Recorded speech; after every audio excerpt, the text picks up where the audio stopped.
It took a second. Hi, this is Lori, This is Peter. and we're with Action Heroes LA, trying to figure out this machine. After how many years we've been doing this? We've been doing this for like at least 4 years. Can you believe that? We've been doing these reviews for 4 years.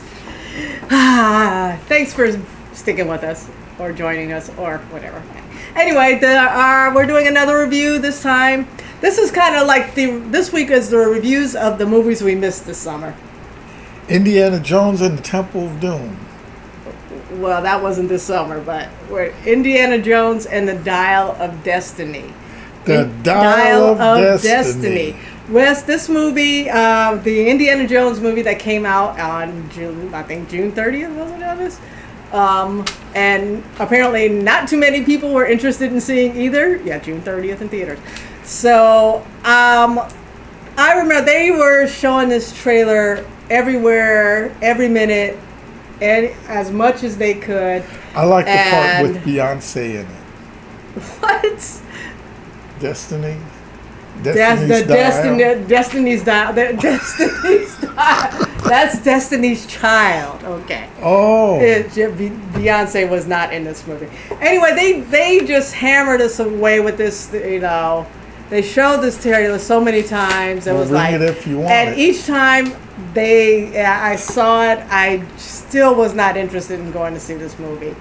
I don't know. It was just like another Indiana Jones. They tried it again with number 4, with the Kingdom of the Crystal Skull, which actually I didn't mind. I'm okay with that movie, but I heard that was shit. You have never seen it? No. Oh, really? Yeah, don't have a desire either. Don't have a desire either. It's not as bad as people make it out to be, but yeah, it was kind of. There's a lot of kind of like, head scratching moments too. Okay. But yeah, so this is like not another Indiana Jones. You guys, especially if Steven Spielberg and George Lucas weren't going to be involved in it, and especially for me, with so many trailers, them mixing the Indiana Jones theme with Sympathy for the Devil by the Rolling Stones I was just like, no, do not do. Why are you doing that? First of all, Sympathy of the Devil needs to be retired from movie trailers and movies, period. Anyway, it's one of those songs that's used a lot. Oh, okay. I keep thinking about The Jungle. The Jungle? Yeah. We are in the jungle. Whatever. I don't know. Is that a Rolling Stones song or something like that? I don't think anyway, so. Anyway, them trying to like do a remix version of the Indiana Jones movie just wasn't working for me. So I skipped this movie, but I've had a few people tell me, you know what? It was a lot better than you were expecting. And when I've heard it was better than Kingdom of the Crystal Skull, I was like, you know what? I might have to check this out. So it's finally available at home for home screening, and I purchased it. And what did you think? I thought it was an okay movie. You thought it was an okay movie? Yeah, because the one thing I didn't want them to do, which I had heard they had done in the Crystal Skull, and that's try to make old man Indy, young man Indy. Yeah. And they didn't try to do that. Yeah. They did. I really, I thought this movie was surprisingly good. Yes. It was, I would put it better than Crystal Skull, which is a movie I didn't hate in the way a lot of other people did. I thought it was okay. I absolutely hated that movie, even though you I never seen it. What? How many have you seen? Did you see the original 3? We saw Raiders of the Lost Ark, obviously. Yes, saw Raiders of the Lost Ark. Did you watch the Temple of Doom? Is that the one where he goes to get his gun and then he finds out he doesn't have a gun? When that guy was doing the swords? I think he does. I don't know if that's. I think that might be that one. Okay. That's the one where they go to the India. They're in India basically. With the. Aren't they in Shield India? the monkey brain. No, that's right. They were in Germany. And with. Yeah. another note. I think I have that one already. But yeah, that's the one in India with Short Round, and the dude who pulls the guy's heart out of his chest. Beating heart out of his chest. I'm not so sure. Oh, have you seen I thought The Last Crusade with the three. The third one is The Last Crusade with Sean Connery playing Indiana Jones's dad. Oh, I saw that. And they're one. off after the chalice that Christ used in the Last Supper. The chalice in the more palace. Nazis. The chalice is better than the pestle. In the trestle. In the trestle. Ha ha! We are old. Oh my gosh. Oh my gosh! What was that movie? I know it's Danny. What was his name? Danny Kaye. Danny Kaye. Yes. Anyway. That was a good movie. There we go. That was a good movie. I'm so glad I remembered that. But anyway, so back to so Temple of Doom. It doesn't sound like you. I might have to rewatch like these indie movies. Anyway, let's get back to Dial of Destiny. This movie surprised me. It was a lot better than I was expecting. It's actually a decent movie, and decent to good movie. I would even qualify it. It's actually really well done. And yes, it is. Considering, I mean, there are some things that didn't feel Indiana Jones to me, but it wasn't enough to go like, oh, this is just. Most of it did. You know what didn't have a lot of Indiana Jones in it? Creed 3. Okay. I didn't see Creed 3, but were we expecting there to be Indiana Jones in Creed 3? No. Okay. So. But there just wasn't. Oh, well, that's unfortunate then. Yes. But anyway, I thought the action was pretty good. Mm-hmm. You know, I thought it was like a thoughtfully planned out story. Yes, it was. It didn't seem like they just like did an ad lib or it had AI put together an Indiana Jones story, which some of these sequels, especially when they're taken over by another director and writing team from the originals, it can feel like to make it an Indiana Jones, you put part A with part B and part C and part D, and just you throw that all together in a mixer and just throw it out there, and that's And now part C, I call the part C is the chase. A lot of the chase scenes, some of them just drew out just a little too long. You know, I just when I watched this again, half of it again with my parents, and I looked at how long this movie is. It's 2 hours and 35 minutes. What is it with these long movies that don't need to be this long? Yes, they could have took 30 minutes out. They could have took 20 minutes out, I think. Had a little bit better movie. But I love the ending. You love the ending. Okay. Yes. We'll get to that. So, like I said, like you mentioned, what I liked about it, Indiana Jones acts his age. He's not doing all these incredible things. He's doing some incredible things, some Indiana Jones things. But there are things he's like, I'm too old for doing it. I'm too old for this shit. And he wisely does not engage in certain activities when he knows he can't do that. So it's... I would have absolutely loved, if the horse looked back at him and said, I'm too old for this shit. Or we're too old for this shit. We're too old for this shit. I'm surprised that line didn't pop out, but it's a good thing that it didn't. But yeah, it was the Indiana Jones of his age, and I think it's something maybe younger people might not appreciate this, but us older people are like, I can't, I wouldn't, that's seeing somebody doing stuff that we know, your body gets to a certain point and it's like, hell no, don't do that. You're not going to recover well. Well, see, I'm at the age to where I say, I can do that, not. So, getting on to the more, Harrison Ford is great in this. Yes, he is. There's some, I wish I was spoiled for this. Some of the stuff, I was spoiled about a couple of things going in, but I wish I hadn't, but at the same time, I really appreciate those story turns that they took and that they dealt with them in a very kind of respectful, dramatic sense that fit within the movie. Yeah. at the same time allowed the movie was allowed to have fun too, and so it knew wanted to be dramatic and knew wanted to have fun and knew wanted to be action. And I love the way they threw in, hey, here's the rub, here's the part when they talked about the shelves. The shelves. Yeah, when the curlicues don't match up and everything doesn't fall in line, and they're going to be in the wrong place. Oh, okay, yeah. Yeah. So okay, we're not spoiling this. Okay, we're not Yeah. spoiling this. Okay, but I want Mads. I think his name is Mads Mikkelsen. He played the bad guy. You know, although he got kind of how he came back several years later is kind of a question. Because he gets taken out really early in the movie. Yes. In a scene that is like, oh no, there's no way that guy's alive. And then, hey, he is. I think it's just kind of like The Watch. The Watch? Yeah. How do you mean?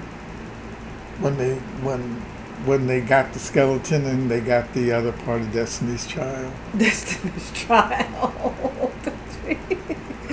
Anyway, so I guess my notes called the callbacks. They do callbacks to the other some callbacks to the other movies. I say yes, they feel earned. They don't just seem to be manipulated and put in there just to do a callback. Right. They feel very like organic to the story. Very organic. Yes. And so it's like I said, genuine, heartfelt, emotional moments. I talked about that already. And good action. I have good action on here twice, so I must have liked the action. It wasn't quite, there's, Steven Spielberg's his action is very specific. His action style is very specific to him. And in a way, it emulates it, but doesn't, it doesn't quite, it kind of feels like his scenes, but it's not exactly the same. Right. At the same time, but it doesn't feel like it's trying to too hard to do that either. It doesn't feel like it's trying to be. Yeah. It's kind of like a nice integration between his style and probably this director's style. And I don't have his name, but I know he's done a lot of good movies actually in the past. Yes, which I think is James Mangold. I think he really took Indy for all the personality that he has been given throughout these movies and didn't change it. I got nice looking arms. Look at you! Look at your guns there. Well, but so that's all the good parts, and some of the maybe not so good parts, and it probably doesn't help because there's another movie that had similar sequences in it this summer, and here we have another fight on a train, and this is like one of those action sequences that Hollywood's going to either have to figure out something completely different to do with it, or just stop doing them altogether. Fight scenes fighting on top of a train. Particularly in this one, the train seems like they have it visualized like it's moving so fast. It's like no way they'd be standing up on a train moving that fast. But you know what was good? What was good about that whole thing? They had me talking to the screen. They had you talking to the screen? Yeah. Like what? Like, don't do that, duck. What you telling for? You were talking to the screen. Of course, there's going to be a duck moment coming. Somebody's going to get taken out by something because they didn't duck in time, and all. So I mean, we just had another train scene on Mission Impossible Rogue Nation, Mission Impossible Dead Reckoning. And we also had that could be another car chase scene in a tiny car in a city, in that as well, which we have in Indiana Jones too, and except they're in I forgot what country, Tangiers, and they're in not so much I don't know, what do you call that thing? It's like a 3-wheel little golf cart tactically thing that I'm sure doesn't go as fast as it seemed to go in this movie. It's supercharged. But I mean, it's a fun scene, and it's a callback to other. It feels like other Indiana Jones movies. Yes. But it just made me think of Mission now. Impossible. It's kind of interesting. They both had these type of sequences in them, again. And then the other thing is I broke a pen. Nazis are the bad guys again. Yes, they are. They always seem to. Put Nazis in something, they're bad guys. Yeah. What is it? Crystal Skull Nazis, or they're Russians? I think they might be Russians in Crystal Skull, in Kingdom of the Crystal, in the fourth one. Or I didn't go see it. So maybe we haven't had Nazis that many, but I think they're Russians and they're looking for something the Nazis had at one point. So maybe at this point Nazis and Indiana Jones are synonymous.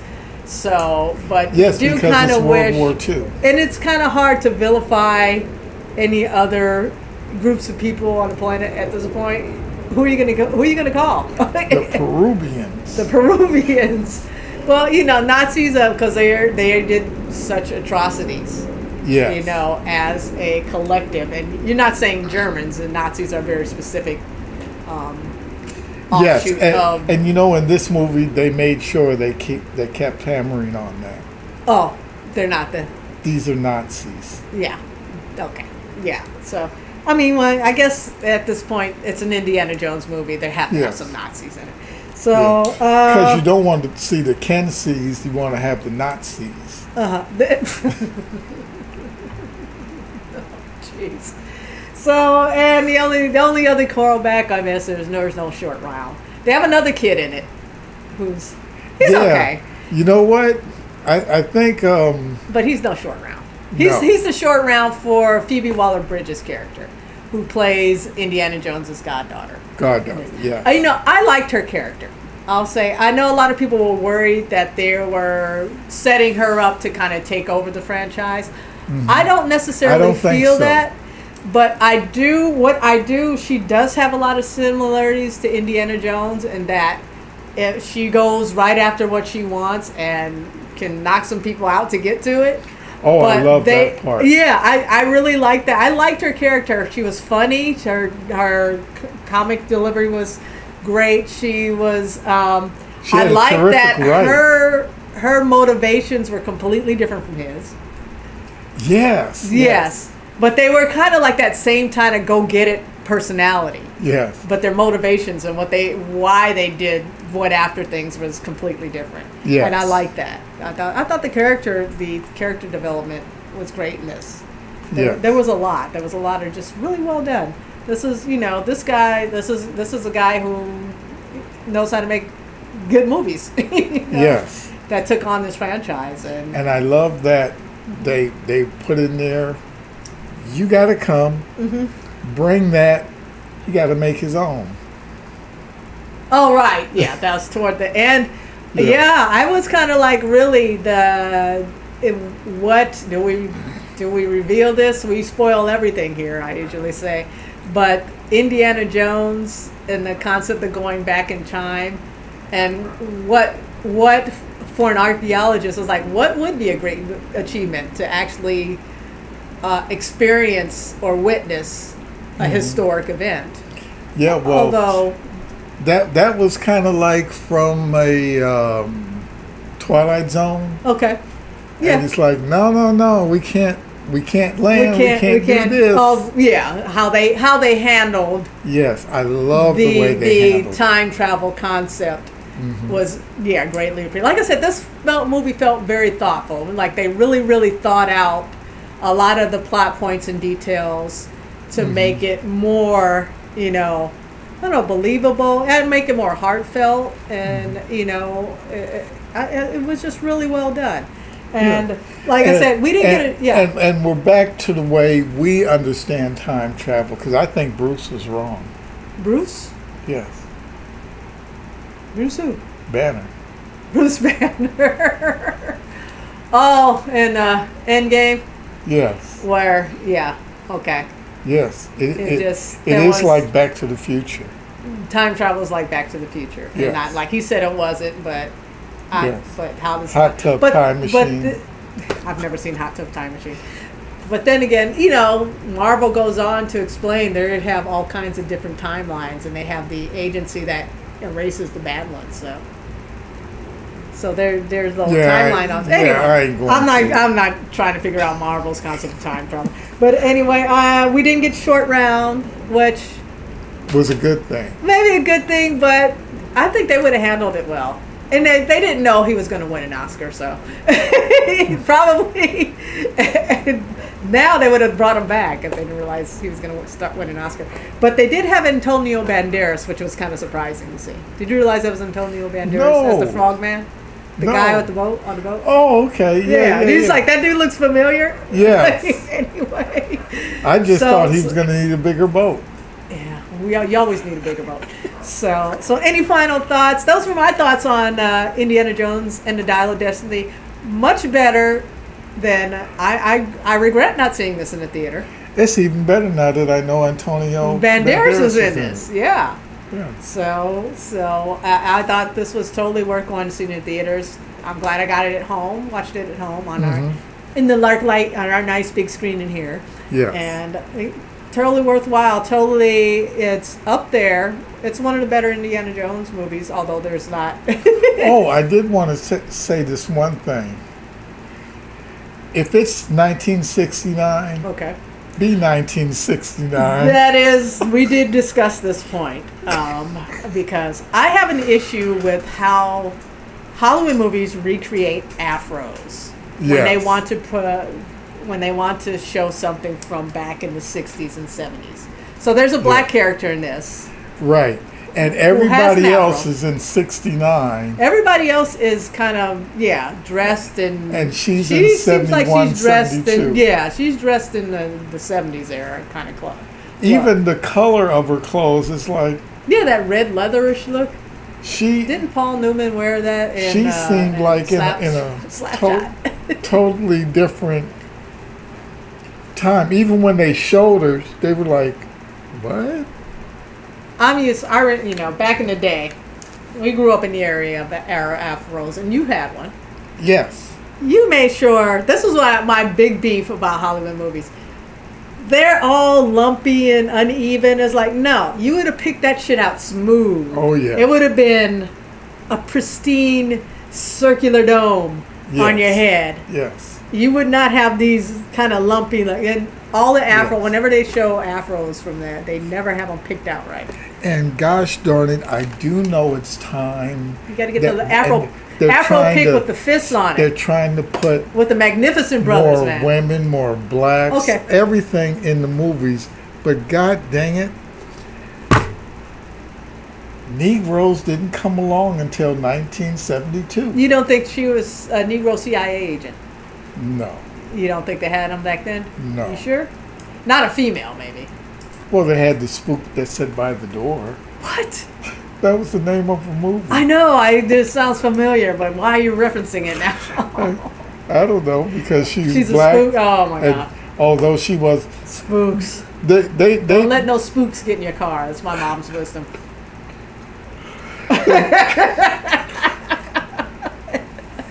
She told that to my nephew one time. All the spooks have older been people in her car. That don't know any inappropriately racist shit they say now. They thought your mother was Angela Davis one time. They did think my mom was Angela Davis. The police did. They pulled her over. She had to tell them, why would I be driving around with a bunch of kids in Inglewood? I was Angela Davis. Yeah. And like, it makes sense. She did. I have a picture of her. And when her afro picked out smooth. And she did kind of look like Angela Davis at the time. Mm-hmm. Not now, but not then. Anyway, so any final thoughts on Indiana Jones and the Dial of Destiny? Yeah, if you see Beyonce, the Dial of Destiny's child, the child of Destiny. who's gonna do that skit? Indiana Jones. Somebody, please do it. It's begging to be Indiana done. Jones and the Child of Destiny with Beyonce, please. Anyway, we out. We are out. We are out like a smoothly picked out afro with the afro pick with and the a cake fist on cutter. it. And a cake cutter, yeah. Yes. Yeah. Look it up, kids, if you don't know what a cake cutter is. And I don't mean the one that cuts cake. We out. But it's a real cake cutter. What? All right. We out.